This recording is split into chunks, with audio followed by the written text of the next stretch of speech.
दोस्तों, अगर आप एक मिडिल क्लास परिवार से हो और आप गाड़ी लेने की सोच रहे हो और कम बजट में, आपका बजट कम है, ईएमआई दे सकते हो और बड़ी गाड़ी बुक करा सकते हो, तो ऐसी 5 गाड़ियां मैं बताऊंगा। इनसे आपको दूर रहना है। अगर आप इन्हें लेने की सोच रहे हो तो वहीं रुक जाओ। 5 गाड़ियों को खरीदना तो बहुत आसान है, लेकिन एक बार जब आप इन्हें खरीद लेते हो, ईएमआई बंधवा लेते हो, असली खेल जब शुरू होता है जब ये शोरूम से बाहर निकलती हैं और आप इन्हें अपने घर ले जाते हो। इनका पेट्रोल, मेंटेनेंस और सर्विस का खर्चा ना आपकी जो रेगुलर ईएमआई होगी ना इस गाड़ी की, उससे भी ज्यादा आ जाएगा। मैं सच बता रहा हूं आपको। ये है मेरी लिस्ट उन 5 गाड़ियों की। पहली गाड़ी मैंने उस लिस्ट में रखी हुई है भैया, स्कोडा वालों की तरफ से आती है कुशाक। भाई ये गाड़ी मैंने क्यों रखी है भाई, क्योंकि ये गाड़ी जो इसका बेस वेरिएंट शुरू होता है ना वो होता है 8,05,000 रुपए से, जो कि बहुत मतलब अट्रैक्टिव है। एक मिडिल क्लास आदमी ना बहुत अट्रैक्ट हो जाता है। इसी तरह अभी 8.5 लाख रुपए में भाई स्कोडा कुशाक मिल रही है, लेकिन भाई खेल वहीं से शुरू होता है। भाई ये सुनने में इतना अच्छा लग रहा है ना मेरे भाई, उतना ही एक बार इसकी सर्विस कराना, इसका बिल देखना, फर्स्ट सेकंड थर्ड सर्विस नहीं, 4th सर्विस, क्योंकि पहली 3 तो फ्री होती है। उसके बाद जब आप इस गाड़ी को लोगे ना भाई, तब पता चलेगा भाई इसका मेंटेनेंस का खर्चा ना भाई 50 लाख की जो फॉर्च्यूनर आती है ना भाई, उसके बराबर आ जाता है इसका मेंटेनेंस का खर्चा। मैं सच बता रहा हूँ, मेरे कई दोस्तों ने मेरे को फीडबैक दिया है कि भाई ये देखने में इनका प्राइस बहुत कम लगता है, अट्रैक्टिव लगती है, लेकिन जब भाई रियल वर्ल्ड में इनका टेस्ट होता है ना, तो भाई ये इतना खर्चा करवा देती है कि आपको लगता है कि भाई इससे तो मैं कोई मारुति की गाड़ी ले लेता तो ज्यादा बढ़िया। क्लास के लिए तो भाई ये ना हाथी की तरह, मतलब हाथी पाल, मतलब खरीदना आसान है लेकिन वही हाथी पालना बहुत मुश्किल है। दूसरी गाड़ी मेरी इस लिस्ट में रखी है मैंने महिंद्रा की तरफ से XUV 700। भाई ये गाड़ी मैंने इसलिए रखी है क्योंकि भाई हवाबाजी के चक्कर में हम लोग ना 16 लाख रुपए देके बेस मॉडल ले लेंगे इस गाड़ी का भाई, लेकिन जब इसका भाई बिल आएगा ना और 0 माइलेज देगी, मतलब 10 का माइलेज देगी जब ये गाड़ी आपको, और भाई 10 का माइलेज ना अच्छे आदमियों पे नहीं चलता है। गाड़ी सस्ती बेचो, लेकिन अगले 15 साल तक तो सर्विस पार्ट वगैरह के नाम पे कस्टमर को मत लूटो यार महिंद्रा वालों, क्योंकि भाई एक भी पार्ट आपका गड़बड़ हुआ ना, एक भी पार्ट इधर से उधर हुआ तो भाई महिंद्रा इतना तगड़ा बिल बना देता है ना भाई कि लेनी देनी हो जाती है वहीं पे। ईएमआई तो आप दे दोगे, लेकिन जो बाकी उसके अलावा जो खर्चा आता है ना, उसमें आप के जो है बजट हिला देती है ये गाड़ी। तीसरी गाड़ी जो मैंने इस लिस्ट पे रखी है ना भाई, वो है Hyundai की तरफ से i20।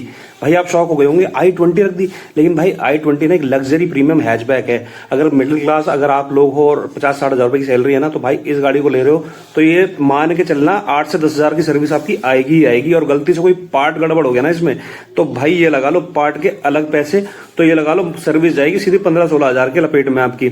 और भाई वो बहुत बड़ा डेंट मारती है अपने आपकी पॉकेट पे, सच बता रहा हूं मैं।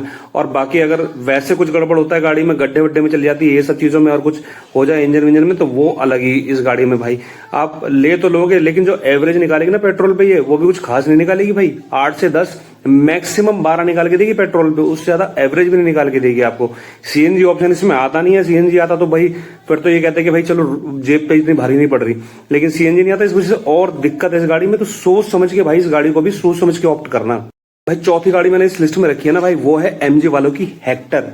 भाई ये गाड़ी क्यों रखी है मैंने पता है, क्योंकि भाई इस गाड़ी में क्या है कि लोग ना कम प्राइस में बहुत सारे फीचर देख के लोग ना सोचते हैं भाई ये गाड़ी ले लेते हैं, भाई MG वालों की है बढ़िया है, लेकिन जब सर्विस और लेबर कॉस्ट का भाई तमाचा लगता है ना मुंह पे, MG का सर्विस कॉस्ट और लेबर चार्जेस बहुत तगड़ा आता है भाई। बिल देखना आप करवाने के बाद सर्विस पे आराम से 10-12-15 के लपेटे में उससे ऊपर ही जाएगा बिल।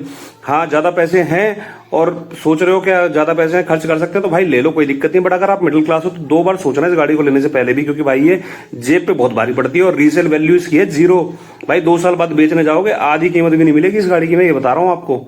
और बात दूसरी करें पेट्रोल की, तो भाई पेट्रोल पे तो जो एवरेज है इसका मुश्किल से 10 या 12 का एवरेज है भाई, सुपर एवरेज भी नहीं जा रहा इस गाड़ी का, तो इतना बुरा गाड़ी का एवरेज निकाल के दे रही है ये।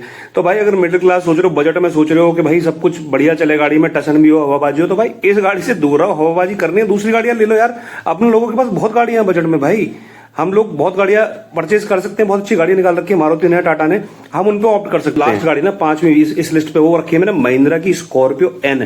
भाई ये गाड़ी मैंने क्यों रखी है भाई, क्योंकि पहली बात तो 15 से 16 लाख में बेस मॉडल आ जाता है, और भाई हम लोग क्या करते हैं बेस ही मॉडल खरीद लेते हैं भाई टोरे के चक्कर में, ये टोरा हवाबाजी ये सब चीजें करेंगे भाई, तो दिखती तो अच्छी है पर खर्चा जो इसमें आता है ना भाई, वो कतई अमीरों वाला खर्चा आता है भाई।